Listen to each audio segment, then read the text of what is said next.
Lap ki sipai Israel ye ki tunnel jong Hezbollah hapo Lebanon ki badon da ki 4 kilometer. Ki sipai IDF ki lap ki tunnel jong Hezbollah hapo Lebanon badeling bah kini ki tunnel bagai Hezbollah ka ri tengen bad kala penen kam bade kuntma persya ye ka ri Israel. Hapo kini ki tunnel bak IDF kala lap lasa kumba syajar ngut ki Hezbollah. Katkum ki report perkilat patai kupor long bagi sipai IDF kila penen kam kumba saus pak ton ki bom bad penpetai ye ki tunnel jonggi Hezbollah.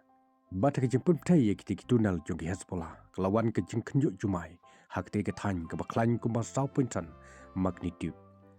Ki IDF ki trestrom ban budin ye ki tunnel jonggi Hezbollah kenang bagi lak ban penjot no tiau ye ki jakat rikam baklan jonggi ki sang le no bat kham tam bakan lap ye ki jakah pelaburi ye ki tertma hapo ki tunnel bajele hapo Lebanon. Ki sipai IDF ki lalap hapo jung kini ki tunnel ki don kirat pon force ki badai ki special force lani kita ki erang batrim tam jong ka Hezbollah. Hang ni ka IDF klapan pau pertai ye ka ei ka lalap hapo ki tunnel jong ki Hezbollah.